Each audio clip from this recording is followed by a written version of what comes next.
അയോധ്യയിൽ രാമക്ഷേത്രത്തിലെ പ്രതിഷ്ഠാ ചടങ്ങ് പൂർത്തിയായിരിക്കുകയാണ്. ഇപ്പോഴും നാമമന്ത്രങ്ങളാൽ മുഖരിതമാണ് ക്ഷേത്ര നഗരി. പ്രധാനമന്ത്രി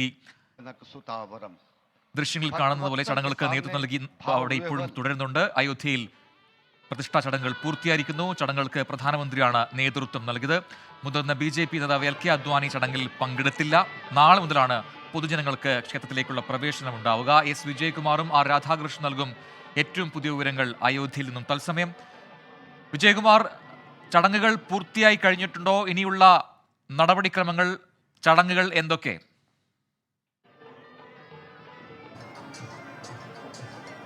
പ്രജിൻ, വൈദിക വിധിപ്രകാരമുള്ള ചടങ്ങുകൾ ഇതിനോടകം ക്ഷേത്രത്തിൽ പൂർത്തിയായി കഴിഞ്ഞു.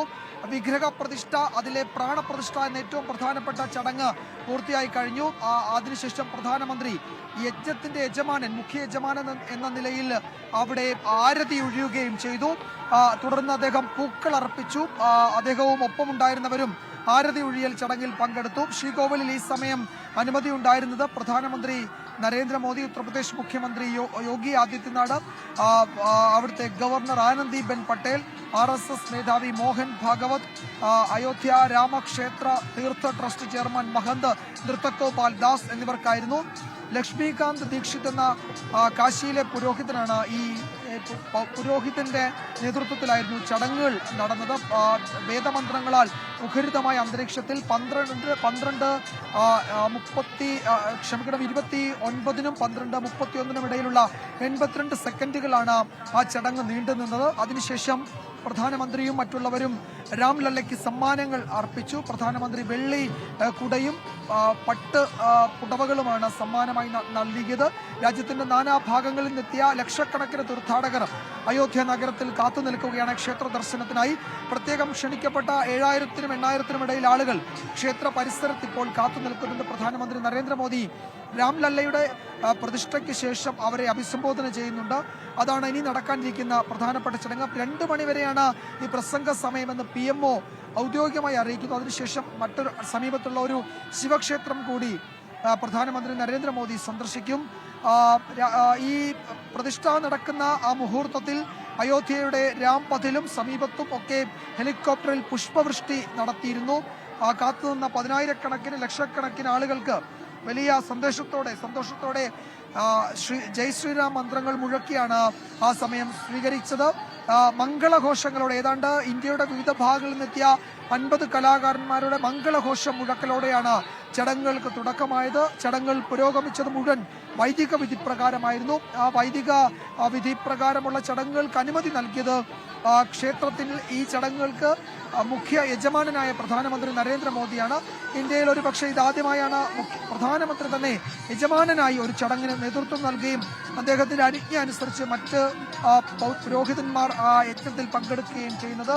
അതിന്റെ അവസാന ഘട്ടവും പൂർത്തിയായി. നമ്മൾ രാംലല്ലയുടെ മുഖഭാവമാണ്, അതിന്റെ വളരെ ക്ലോസ് ആയ മുഖഭാവമാണ് കാണുന്നത്.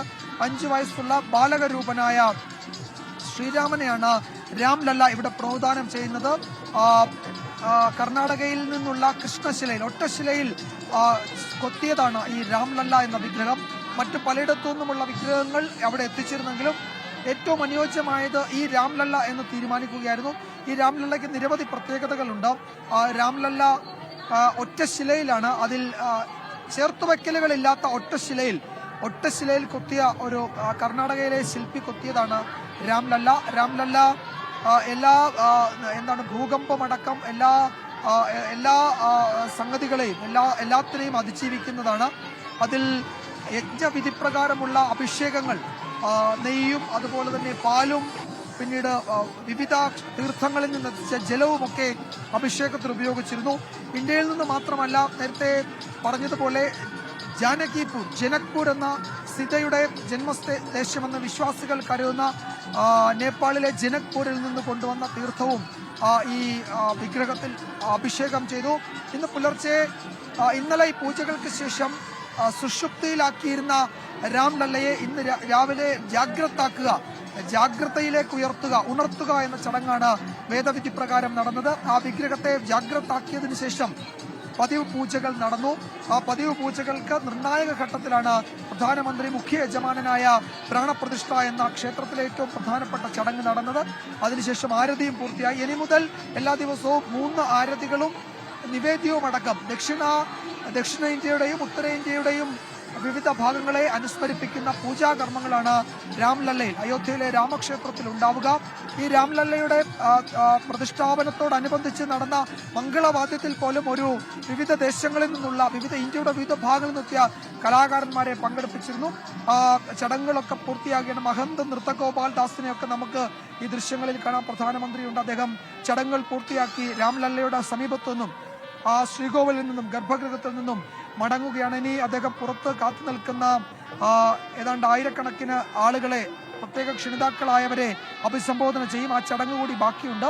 ഇന്നെന്തായിരിക്കും പ്രധാനമന്ത്രി അവരോട് പറയുക എന്നൊക്കെ വലിയ കൗതുകത്തോടെ എല്ലാവരും കാത്തു നിൽക്കുന്നുണ്ട്. പ്രധാനമന്ത്രി നരേന്ദ്രമോദി കഴിഞ്ഞ 15 ദിവസം കഠിന വ്രതനിഷ്ഠയിലായിരുന്നു. ഈ സമയത്ത് ക്ഷേത്ര ദർശനം, പ്രത്യേകിച്ച് വൈഷ്ണവ ക്ഷേത്ര ദർശനങ്ങളും അതുപോലെ ഈ രാമായണത്തിന്റെ വിവിധ ഭാഗങ്ങൾ, കേരളത്തിൽ ആധ്യാത്മ രാമായണം പോലെ തമിഴ്നാട്ടിൽ കമ്പരാമായണമുണ്ട്, ഉത്തർപ്രദേശിലും മറ്റു സംസ്ഥാനങ്ങളിലും രാമചരിത മാനസുണ്ട്, തുളസീദാസ രാമായണമുണ്ട്. അങ്ങനെ പല രാമായണങ്ങൾ ശ്രമിക്കുകയും ഒക്കെയായിരുന്നു. ഇന്നലെ രാമേശ്വരനെ പൂജിച്ച ശേഷമാണ് ധനുഷ്കോടിയിലെത്തിയത്. കോദണ്ഡ രാമക്ഷേത്രത്തിലും അവിടെ ദർശനം നടത്തി തിരികെ ഡൽഹിയിലേക്ക് പോയി. ഇന്ന് രാവിലെയാണ് പ്രധാനമന്ത്രി അയോധ്യയിലേക്കുള്ള യാത്ര തുടങ്ങിയത്. അദ്ദേഹത്തിന്റെ ഏറ്റവും പ്രധാനപ്പെട്ട ദൗത്യം, അയോധ്യയിലെ ഏറ്റവും പ്രധാനപ്പെട്ട ദൗത്യം പൂർത്തിയാവുകയാണ്. യജ്ഞത്തിൽ പങ്കെടുത്ത യജമാനന്മാരിൽ നിന്ന് അനുഗ്രഹം വാങ്ങി അവർക്ക് സമ്മാനങ്ങളൊക്കെ നൽകി അവരുടെ അനുഗ്രഹം വാങ്ങി പ്രധാനമന്ത്രി നരേന്ദ്രമോദി ആ ക്ഷേത്രത്തിന് പുറത്തുള്ളവരെ അഭിസംബോധന ചെയ്യാൻ അല്പസമയത്തിനകം എത്തും. പ്രജിത്ത്. എസ് വിജയകുമാറാണ് വിശദാംശങ്ങൾ നൽകിക്കൊണ്ടിരിക്കുന്നത്. അയോധ്യയിൽ രാമക്ഷേത്ര പ്രതിഷ്ഠാ ചടങ്ങുകൾ ഇപ്പോൾ പൂർത്തിയായിരിക്കുന്നു. നരേന്ദ്രമോദി പ്രധാനമന്ത്രി അവിടെ നിന്നും അല്പസമയത്തിനകം മടങ്ങും. പിന്നീട് അഭിസംബോധന പ്രസംഗം ഉണ്ടാകുമെന്നാണ് ഇപ്പോൾ ലഭിക്കുന്ന വിവരങ്ങൾ. എന്തായാലും നഗര വാസ്തുശില്പ മാതൃക എന്നാണ് ഇപ്പോൾ ഈ അയോധ്യ രാമക്ഷേത്രത്തെ വിശേഷിപ്പിക്കുന്നത്. 360 അടി നീളം, 235 അടി വീതി, 161 അടി ഉയരമുള്ള ക്ഷേത്രത്തിന്റെ പ്രാണപ്രതിഷ്ഠാ ചടങ്ങാണ് ഇപ്പോൾ പൂർത്തിയായിരിക്കുന്നത്. രാജ്യത്തെ 3ാമത്തെ വലിയ ക്ഷേത്രമെന്ന ഖ്യാതി കൂടി അയോധ്യയിലെ രാമക്ഷേത്രത്തിനുണ്ട്.